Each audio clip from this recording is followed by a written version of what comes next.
guys, welcome back to my channel. So today I have this look which is sexy, girly, feminine, romantic, a little bit of everything, and I am totally loving it. It was inspired on the makeup artist Patrick Ta. If you guys don't know him, check him out on Instagram. He is so amazing. I've just always really admired his work, and he recently did a video with Desi Perkins, and I really wanted to apply some of the tips that he gives to my makeup so I can learn from it, and I hope you guys can learn from it too. If you guys are interested in seeing how I recreated this look, just keep watching this video. I'm starting off with the Wet n Wild eyeshadow primer.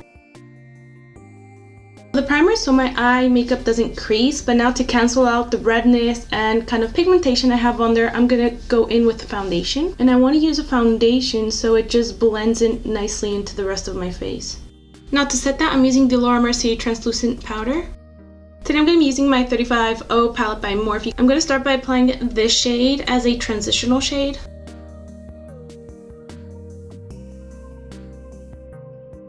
With the Sigma E25, I'm grabbing this light orange shade, and I'm going to start to carve out my crease.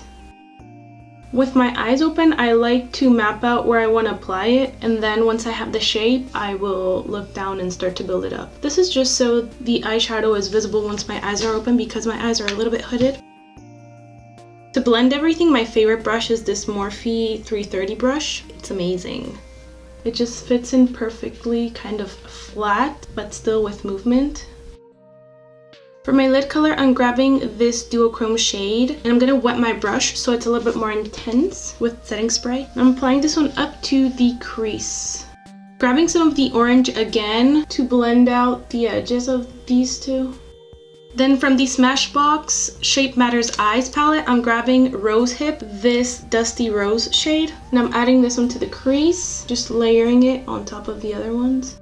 Then I'm using this shade to darken up the outer corner a little bit. Then using a Morphe M410 brush and some brown gel liner, I am going to define my upper lash line a tiny bit, but I want it very soft. Then with the same brown gel liner, I'm going to tightline my upper lash line. For mascara, I'm going to mix two. I know this is extra and unnecessary for some people, but for me, it's what gives me the best results, so I like to put in that little extra time. So I'm going to be mixing the Maybelline Colossal Mascara and the Marc Jacobs Velvet Noir. Now for lashes, I'm applying the Koko lashes in style Queen Bee. I did trim some of the really long hairs because they're super long.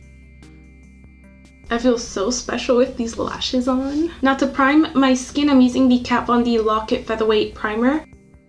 Then for the center of my face, I'm using the Makeup Forever Step 1 Smoothing Primer. Since I'm gonna go so luminous today, I really want to cover my pores as much as I can. Now I'm going to quickly cover correct off camera because it's the same thing that I do in every single video, and I just want to speed things up a little bit. So I have canceled out a bit of the redness and discoloration I have on my face. I will list everything down below anyway so you guys can know what I use. Then using the Cover FX Illuminating Drops, this is the shade Moonlight. So I just applied them to the back of my hand, and then I'm going to tap it in with my fingers to the high points of my face, pretty much wherever I apply highlighter. My face is also very dewy and luminous at the moment because I mixed these drops with my moisturizer and a bit of oil. So from the very beginning, I'm working with very luminous, dewy skin. Ooh, that's a lot. Now for foundation, I'm going to be mixing two. So I'm using the Makeup Forever Ultra HD foundation and the Marc Jacobs Remarcable. This is, of course, just a little sample from Sephora. I tried this foundation once and oh my god, like it looks like your face is literally a plastic Barbie doll. It's super full coverage and heavy, but so gorgeous. And I hate that I like it because I don't want to purchase it. It's expensive. At the moment, I'm not purchasing any like new makeup. If I buy anything, it's really for my makeup kit, like as a makeup artist. But for myself, I'm not getting anything. So the other day I went to Sephora with my friend. She needed help with some stuff. So I went, of course, and I was a little upset that I was swatching everything so beautiful and I couldn't get anything. So at the end I was like, at least I'm gonna give myself a sample. And I was so happy to get this sample because I went there like a while back and asked for this sample, and the girl gave me a totally wrong shade, like maybe 4 shades darker. I don't even know why, but anyway. And I'm adding a tiny bit of moisturizer just to thin it out a little bit.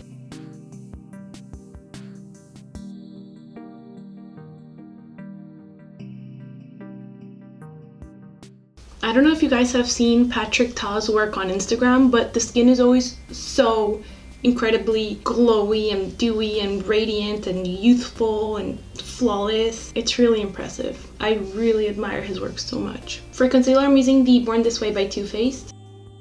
To blend it all in, I'm just going to use my damp beauty blender. And I'm going to blend out my nose last so it sits a little bit. To set the concealer, I'm using the Mercier Translucent Setting Powder. I need this makeup to last literally all day, so I'm going to really bake in the areas where my foundation usually starts to break. Recently, I have been contouring with concealer and I love it so much because it just blends in beautifully into the skin and it gives you that little extra coverage if you need it. Today I'm using the LA Girl Pro Concealer in the shade Toast, but this is a bit too dark for me, so I'm gonna mix it with some of my remaining foundation. Usually I just mix it with a lighter concealer, but today it'll be good with some foundation now that I have some left. You can see that the color is not super dark, but it is a couple shades darker than my skin tone.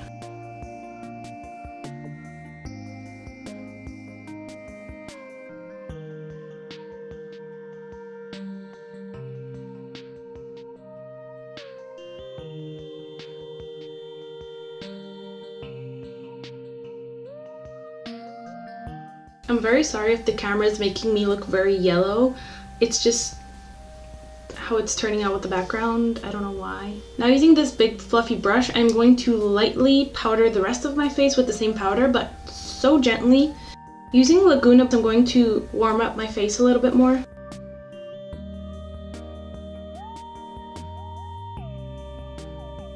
For lips, I'm going to line them first with Cherry by MAC.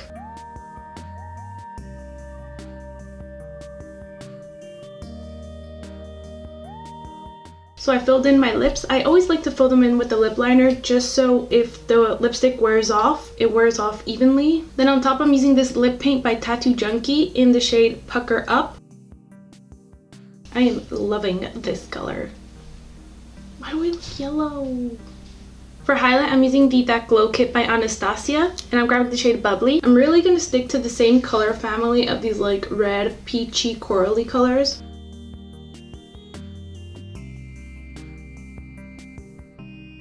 And then I'm going to add a little bit of Albatross by Nars on top. For my inner corner, I'm using Albatross. For blush, I'm using Pearlescent Pink by Wet n Wild. I'm really focusing the blush here on the centers of my face and going up. Then to finish the eyes, I'm grabbing this shade mixed with the blush for my lower lash line. Then for my waterline, I'm using a nude pencil. This is Polished by Sigma. Then I'm adding a little bit of the same blush from before to the crease, just a tiny bit. And then lastly, I'm just adding some mascara to my bottom lashes. This is the final look. I really hope you guys enjoyed it and learned something from it. I decided to incorporate a lot of the techniques I have seen Patrick Ta do in some of his videos and just tips I have learned from him, and I am so happy with how this makeup came out. I encourage you all to check him out on Instagram. He is what makeup dreams are made of. So check him out. Thank you so much for watching, everyone. Don't forget to like this video if you did and subscribe to my channel if you haven't already, and I hope to see you all in my next video.